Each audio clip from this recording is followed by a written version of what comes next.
What's up mga idol? Scotty big time offer, pinag-aagawan sa Korea.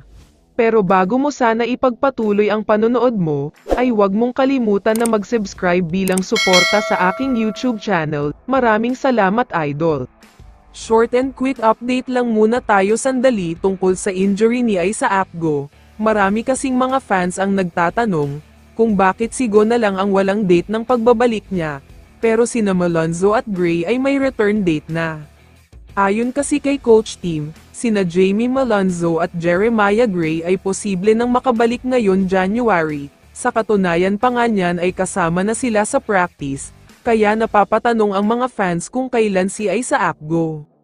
Ayon sa mga source, nakakasali na rin daw si Go sa shooting ng Hinebra, pero hindi pa rin siya nakakatakbo ng maayos. Kaya naman posibleng sa February pa daw ang return date niya, dulo na ng elimination round ito.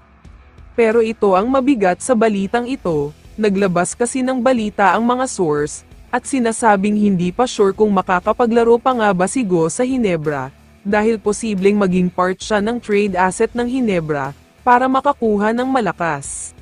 Samantala, lumipat na tayo ngayon sa balita tungkol kay Scottie Thompson. Alam naman nating lahat na pataas ang level ng laro ngayon ni Scottie.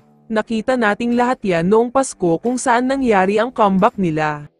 Paalala ko lang na binura nila ang 22 points na kalamangan ng Magnolia Hotshots. Ginawa pa nila yan sa bandang dulo na ng third quarter.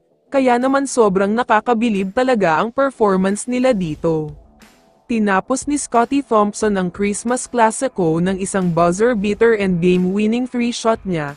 Pinag-usapan nga ito sa buong mundo, at hanggang ngayong bagong taon na ay pinag-uusapan siya sa Korea. May mga teams mula Korean B-League ang interesado daw makuha si Scottie, dahil nga sa nakikita nila ay effort ang kulang sa mga players nila, masyado daw kasing focus ang mga ito sa 3-point shot, nakalimutan na ang hustle plays. Sinusubaybayan daw nila ang ginagawa ni Scottie Thompson para sa Hinebra, at kumbinsido daw sila na kunin siya sa team nila at pakiusapan ang Hinebra, handa daw silang magbayad para sa buyout contract ni Scottie. Handa rin daw silang magbigay ng cash incentive sa big boss ng Sanmig Corporation na si Boss Ramon Ang, kaya naman gagawin daw talaga nila ang lahat para makuha si Scottie para makapaglaro na siya sa Korea. Kaya naman kung ikaw ang tatanungin idol, ano ang masasabi mo sa balitang ito?